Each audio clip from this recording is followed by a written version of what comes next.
Remember Avatar? 2009 में ये film एक कल्चरल फिनोमेनॉन बन गई थी क्योंकि इसने तब बॉक्स ऑफिस पे $2 बिलियन कमाए थे। एवाटार काफी खास मूवी थी और इसकी सभी लोग तारीफ कर रहे थे। लेकिन एवाटार की असली खास बात ये है कि इस फिल्म के रिलीज के ऑलमोस्ट 20 साल बाद भी ये फिल्म सभी देखना पसंद करते हैं। मगर क्यों आज भी लोग एवाटार को देखना बहुत पसंद करते हैं और क्यों आज भी ये फिल्म एक टाइमलेस क्लासिक कंसिडर की जाती है? इस सवाल का जवाब आईपीएल की तरह ही है क्योंकि यहाँ पे भी मामला थोड़ा गंभीर है। बट जोक्स अपार्ट, एवाटार में 4 ऐसे फैक्टर्स हैं जो इस मूवी को टू दिस डेट एक टाइमलेस क्लासिक बनाते हैं। और वो कौन से 4 फैक्टर्स है यही जानते हैं इस spoiler free Avatar review video में। आइए देखते हैं, बैठ मजा आएगा। एवाटार एक टाइमलेस क्लासिक इसलिए है because it's very unique and जो चीज इसे इतना यूनिक बनाती है वो है इस फिल्म का एवाटार के वर्ल्ड में अर्थ में रहने वाले जो भी लोग होते हैं उन्हें एक बहुत ही बड़ी प्रॉब्लम का सामना करना पड़ता है। अर्थ के जो नेचुरल रिसोर्सेज होते हैं वो खत्म होने लगते हैं और ह्यूमैनिटी के लिए सवाल ये खड़ा हो जाता है कि और रिसोर्सेज लाए तो कहां से लाए? तो रिसोर्सेज ढूंढने के लिए अर्थ के लोग वही करते हैं जो आज इंडिया के लोग कर रहे हैं, रिसोर्सेज ढूंढने के लिए देश छोड़ के जाना। लेकिन एवाटार में रिसोर्सेज ढूंढने के लिए लोग एक स्पेस प्रोग्राम चालू करते हैं और देश छोड़ने की जगह लोग प्लैनेट ही छोड़ देते हैं और इवेंचुअली इसी स्पेस प्रोग्राम की मदद से ह्यूमंस ढूंढते हैं एक पैंडोरा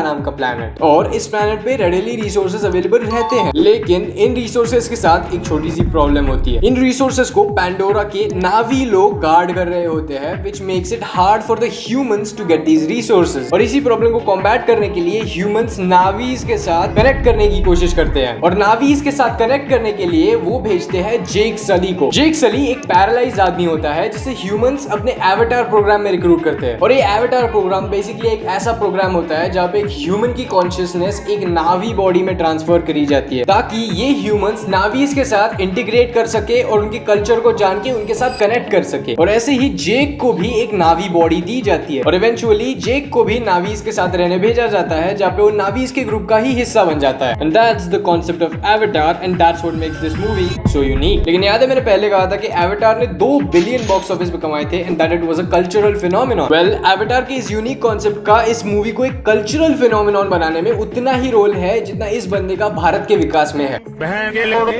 एवाटार एक कल्चरल फिनोमेनन है because of its Avatar's world building is literally peak creativity. जिस तरह से पैंडोरा के प्लैनेट को क्रिएट और एक्सपांड किया गया है तुम उसे देखते ही बोलोगे कि It was perfect.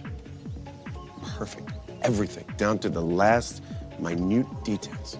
इस फिक्शनल वर्ल्ड में ड्रैगन से लेकर फ्लोटिंग माउंटेन्स तक इतनी सारी फैसिनेटिंग चीज है but those aren't even the things that make Avatar's world building peak creativity. The most creative thing about Avatar's world building is its ecosystem. Pandora में रहने वाले सभी क्रीचर्स एक दूसरे के साथ न्यूरोलॉजिकली लिंक कर सकते हैं और इसी प्रोसेस के थ्रू अपनी मेमोरीज और न्यूरोलॉजिकल एक्टिविटी शेयर कर सकते हैं और ये जेनेटिक ट्रेट पैंडोरा के सभी लिविंग क्रीचर्स में कॉमन होती है, effectively allowing the entire planet of Pandora to be one single unit. और पैंडोरा में एक पेड़ होता है एवा नाम का जिसके साथ पैंडोरा के सभी नावी न्यूरोलॉजिकली कनेक्ट करते हैं और इस ट्री में अपनी मेमोरीज एम्बेड करते हैं, basically making Eywa the tree a hard drive of the memories of all Na'vis. In this way in which life comes together in Avatar is truly one of the most beautiful things you will see in this movie. That's all thanks to Avatar's world building. But honestly though, अगर किसी नावी ने एवा के साथ neurologically connect किया और गलती से किसी नावी कपल की 18+ मेमोरी देख ली तो फिर क्या होगा यार?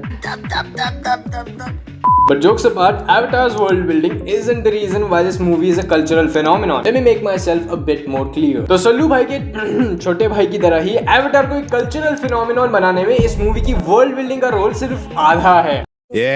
And the other reason for Avatar being so popular is its avatar late 2000s में आई थी लेकिन इसके विजुअल इफेक्ट्स लिटरली अभी की मूवीज से भी वे बेटर है। And part reason why so many people had gone to the theatres to watch avatar were the visual effects. और एवाटार के टिकट सेल्स इतने हाई इसलिए थे क्योंकि लोग दुनिया के सबसे बढ़िया विजुअल इफेक्ट्स को दुनिया की सबसे हाईएस्ट क्वालिटी में देखना चाहते थे और ये विजुअल इफेक्ट्स ही वो रीजन है जिसकी वजह से आज की यंग जनरेशन भी एवाटार को पसंद करती है। नहीं तो इस रेबल किड को देखने वाली जनरेशन में एवाटार को उतने ही लोग देखते जितने ब्लैक फैमिलीज में फादर्स होते हैं। लेकिन एवाटार के विजुअल इफेक्ट्स की वजह से कई बार एवाटार का एक काफी अंडररेटेड एस्पेक्ट ओवरलुक हो जाता है और ये एवाटार का एक ऐसा एस्पेक्ट है जो ये प्रूव करता है कि एवाटार सिर्फ एक पॉपकॉर्न फ्लिक ही नहीं बल्कि एक इम्पैक्टफुल और मीनिंगफुल स्टोरी भी है। And that aspect of Avatar is it's इस एस्पेक्ट को जानने के लिए हमें वीडियो में थोड़ा पीछे जाना होगा। याद है मैंने पहले कहा था कि जेक सली नाम के एक ह्यूमन की कॉन्शियसनेस को एक नावी बॉडी में डाला जाता है और उसे नावीज की कम्युनिटी में भेजा जाता है उनके तौर तरीके सीख कर, उनका ट्रस्ट गेन करने के लिए और उनके साथ कनेक्ट करने के लिए। और ऑब्वियसली इसके पीछे का मोटिव होते हैं रिसोर्सेज, और जेक इसी मोटिव को ध्यान में रखते हुए मिशन को आगे प्रोग्रेस भी करता है। लेकिन जैसे जैसे जेक नावीज के साथ और समय बिताने लगता है वैसे वैसे ही वो उनके साथ कनेक्ट भी करता है और इवेंचुअली उनके तौर तरीके सीखने के बाद जेक का कैरेक्टर काफी ज्यादा डेवलप हो जाता है और उसकी पर्सनैलिटी में भी कई सारे चेंजेस होते हैं। और ये सभी चेंजेस जेक के कैरेक्टर को एक काफी इंटरेस्टिंग और इम्पैक्टफुल कैरेक्टर बनाते हैं। अभी ये चेंजेस क्या है इनके बारे में बात नहीं कर सकता, क्योंकि अगर बात करी तो फिर भयंकर स्पॉयलर्स आ जाएंगे। और जैसे ही इस व्यक्ति की सलवार में सांप है वैसे ही स्पॉयलर्स देना पाप है। तो बस वीडियो के लिए इतना ही। और अगर तुम जैसे इस वीडियो में हुए थे वैसे ही और भी ज्यादा एंटरटेन होना चाहते हो, ये दोनों वीडियोस भी चेकआउट कर लेना, because they are just as awesome. मैं मिलूंगा तुमसे वही, तो अभी के लिए